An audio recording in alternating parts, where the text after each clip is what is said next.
ariyadhaha waxaa kaloo maqli jira baabuur fandhaalihii ka jabay fiidki socomaayo nin faruuran foorida ma karo fiina haba sheegin faayaha nin beelana hilbaha feenta ka malaayo gabar foodle iyo naag la fura maahin farateello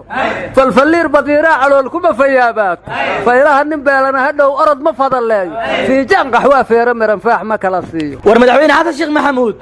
waxaa xaflad soo dhaweynah madaxtooyada masar ugu sameeyey madaxweyne cabdilfataax siisi war siisi madaxda la doortay ma jeclo maxamed mursiyo hadda ka hor ceejiyaa la yidhi madaxweynaha ciidankii ilaalinaya ma la socdaan horta doorasho ninkii diidan kii 2 jeer la doortay soo uguma darna war madaxweyne xasan sheekh wuxuu gurigiisa ku booqday madaxweynihii hore Soomaaliya cabdiqaasim salaad xasan horta madaxweyne ka soo qaahira taga ma waajib ku tahay inuu cabdiqaasim soo salaamo war see loo ag marayaa soo waalid siyaasadeed maahan war madaxweyne cabdiqaasim waa kii hadda ka hor yiri siyaasadda lagama gaboobay waa laga dhintaahe hadduu arkay xasan sheekh maxamuud oo mar kale la doortay 4 sano kadib inuu is sharaxo soo lagama yaabo warawood la gub jacaylkii kursiga miyaad madaxweynaha qaahiro uga dabageyseen kalamaanay madaxweynaha haddaa ka wareejisaan see u aragtaan shiraanow dani ma kula qabaa war sacdiya maanta baarlamaanka ayadaa shir gudoominaysay danina xildhibaan maaha war wadwaalantiin warnaydiisii wadi maaye labada madaxweyne qaahiro isku salaameen war gaboos oo muuse bixiya qaahiro tagay qarnigoo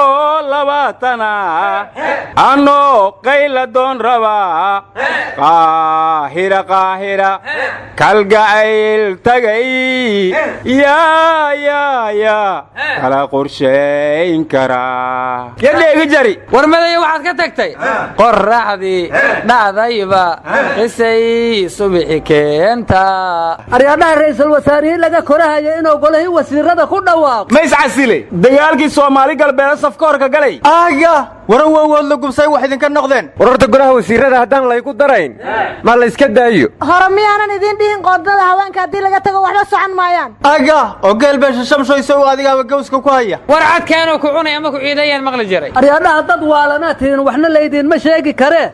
ra'iisul wasaaraha arrintu waa ku daba dheeraatay oo wuxuu yidhi 10 beri ha laygugu daro kurburogos dibidan kuweeriya sugu haya helnanka talagali madayow adigana khurbadan aad sheegtaan kugu nacaye baarlamaanku waa ka ogolaadeen 10 beri 10 beri hadduu ku soo magacaabi waaye maxaa la samaynayaa ariyaaga boosow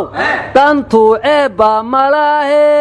dadkunba isku nacaye aa la yidhi war kalamaanay waxaa la yidhi jacayl beerka taabtoo biiya badarba kuu diida nacayb jaakad weyn oo jarciyo jiingad hoganaya si daacada qof iyo dooq dadkoo doorta madaxdooda jiira iyo qallooc iyo nimaaqiiloo raba joogin hee iyo warbadi lama rabo iyo hadal tanaagaaye reer magaalku waa inuu fahmaa baaqa farahaye gabagaanu waa toosan yahayn waana kala taagi isagaaba kalamaan oon wada shaqaynaaye inta kalena haylhayliduu kaga horreeyaaye madaxweynuhuna berdhaweed qaahirow tagaye fiiladuu xiraba waxa fura anigu ma aqaane wasiiradana dibaa loo dhigaa magacdhowgoodiiye hafajicina hadalkaana waa faashiyoon gabay war kalamaanay waxaa la yidhi jirkaygaa kala shakiyey shaqaaqaanay dhex taal shantayda farood labaan gacmaha la shaqaynahayn shanshada iyo bowdaduna shukaanta islama hayaan waxaan hadda sheegayana afkuunbaa shubahaye anigu shirka kulama ihi war hankoolow adii basheeraa dib u heshiisin ambaahan walle madaxweyne xasan sheekh hawl baa u taal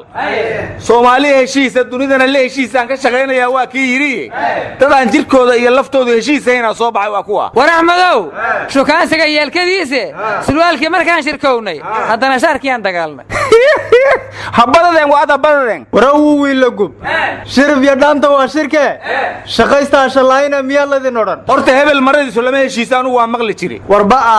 gacanteedii yaa oodkac ku cunay miyaadan maqli jirin war hangoolow haddii aad kala shakiday jirkaaguna wada shaqayn ilaa ha ku shaafiye digtoorada orod u sheeg war hangool iyo dhaqaatiirta isku meel baa laga hayaaye